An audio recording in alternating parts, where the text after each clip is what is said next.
On December 11, 1985, firefighters were called to a reported fire at a townhouse in Georgetown, Washington, D.C.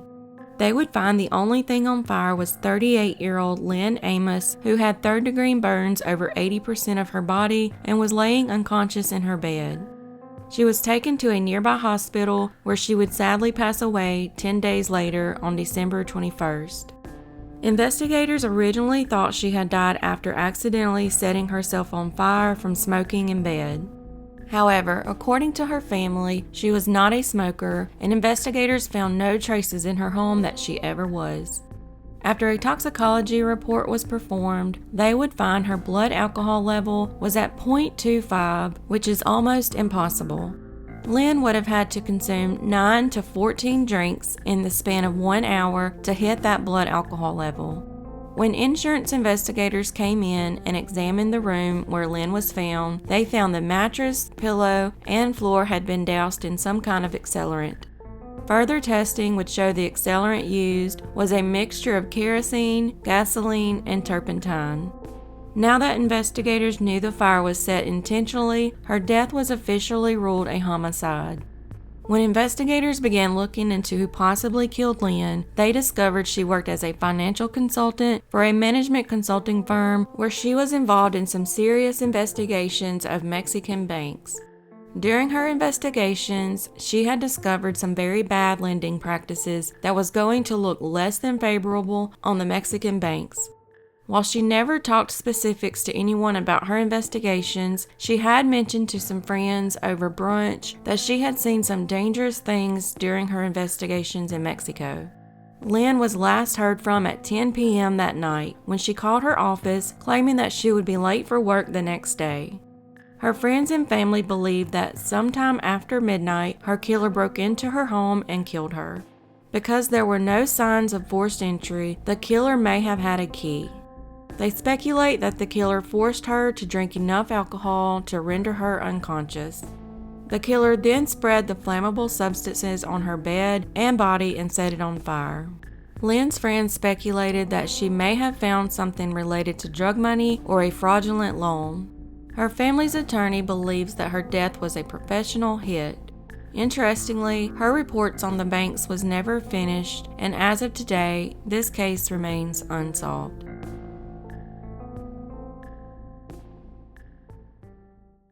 Allean Logan was only 36 years old when she went missing on September 15, 1999, from Washington, D.C. She was last seen at around 1:30 a.m. in the morning.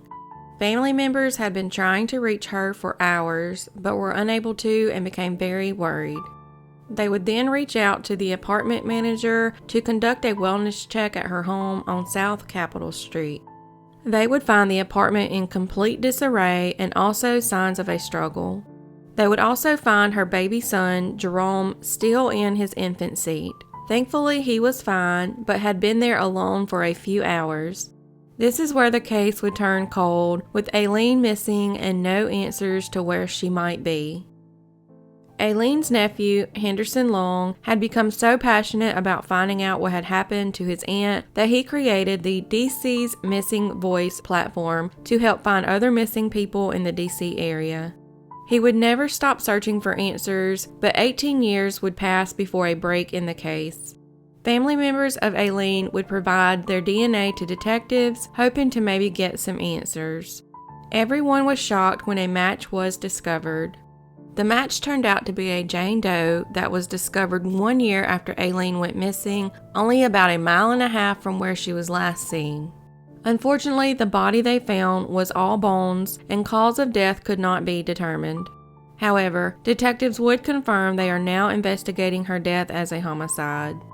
So what could have led to her death? Turns out, hours before she went missing, she witnessed the murder of a man across the hallway from where she lived.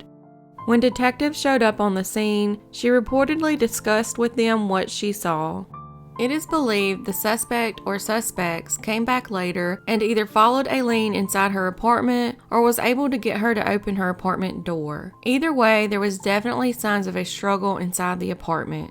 There are still no answers to who did this to Allean, but the D.C. Metropolitan Police are still looking for information that may lead to an arrest and conviction, but as of today, this case remains unsolved.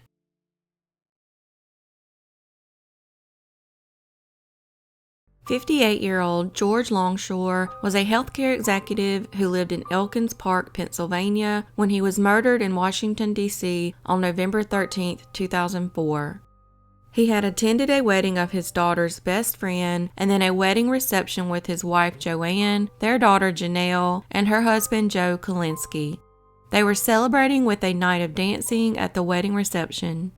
The four were returning to their vehicle outside of the St. Francis Hall at 14th and Quincy Streets at around 10:49 p.m. when 2 or 3 men came out from the bushes and attacked the family. They pistol whipped Janelle, Joe, and Joanne, and then shot George in the chest. George's other daughter, Relisha Longshore Flannery, said that they think her father was reaching for his wallet when he was shot by one of the men, who may have thought he was trying to reach for a gun. One of the first things he said was, "I was shot. Take care of your mother. Make sure she's okay," Relisha said. He kept saying he didn't understand why they shot him because he gave them his wallet. The men took about $100 cash from George's wallet and then tossed it onto the ground. Gail Murdoch, a nearby resident, was getting ready for bed when she heard gunshots and then heart-wrenching screams. George's wife ran to the hall for help while Janelle crouched beside her bleeding father. George would die a few hours later at a nearby hospital. The streets had been calm that night, and the only eyewitnesses were the family members who had a hard time identifying the suspects using mugshots. Sadly, 2 of George's brothers and his daughter Relisha have since passed away. His family members describe how George took care of his siblings as a teenager after their parents had both passed away. George was one of 198 people murdered in Washington, D.C. in 2004 alone, and as of today, this case remains unsolved.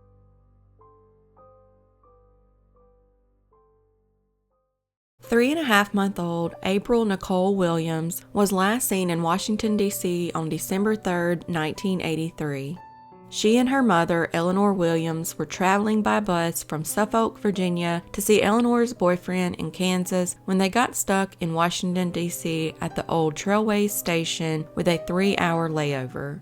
According to Eleanor, a very friendly woman who called herself Latoya approached them while they were waiting in the terminal and struck up a conversation. She was cooing the infant and asking Eleanor lots of questions such as, "Where are you going? How old is your baby?" And then she nicely asked Eleanor, "Do you mind if I hold her?" And Eleanor agreed. She began fawning over the baby, telling Eleanor how pretty she was. While the two talked, Eleanor told Latoya that she had originally considered naming April Latoya Renee, which the stranger found as an amazing coincidence. Latoya would tell Eleanor that she was headed west, but oddly she didn't have any luggage with her. It turns out that most of these details by Latoya were most likely untrue. Originally, Eleanor said that while the stranger was holding the baby, she left to go get a soda and walked in the nearby direction of a Hardee's restaurant and then suddenly took off running. Years later, she would say that after holding the infant for a few minutes, the stranger told her the baby needed a diaper change, and she agreed to let the stranger take her to do just that. However, after 10 minutes had passed and they hadn't returned, Eleanor became very concerned and went looking for them, only to realize they were gone. No matter which story is true, April definitely went missing, but it is unknown why Eleanor told 2 different stories.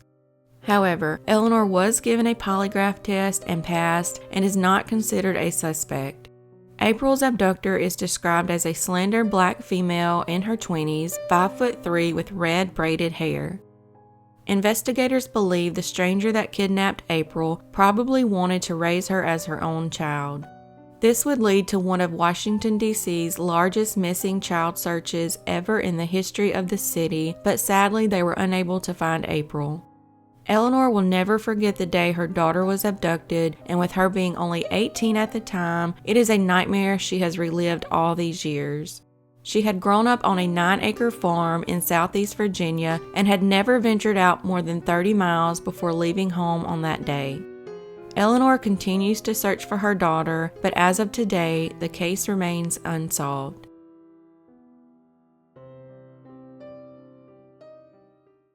Relisha Rudd was born on October 29, 2005. On March 1, 2014, at the age of 8, she went missing in Washington, D.C. Relisha had been living with her mother and 3 brothers in the D.C. General Shelter, which used to be a hospital, when she was befriended by 51-year-old janitor Khalil Malik Tatum, a former felon that had spent many years in prison. Relisha and Tatum were very close, and her family even described him as her godfather.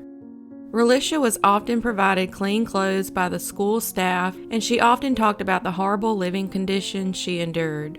She stopped attending school, but it was a month before her absence was reported to police.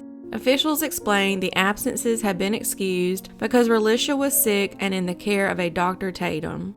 After police launched a missing person investigation, they learned Tatum wasn't a doctor at all, but was actually the 51-year-old janitor from the D.C. General Family Shelter. Relisha's mother, Shamika, claims that it was her mother, Melissa, who wrote the letters to the school stating she was under the care of Dr. Tatum. Her family all point the finger at one another for the disappearance of Relisha. Tatum spent a lot of time with children at the homeless shelter, especially Relisha, and was often along with her, taking her to various places such as the movies and buying her gifts. An investigation revealed that the last sighting of her had been weeks prior when she was caught on camera with Tatum at a hotel.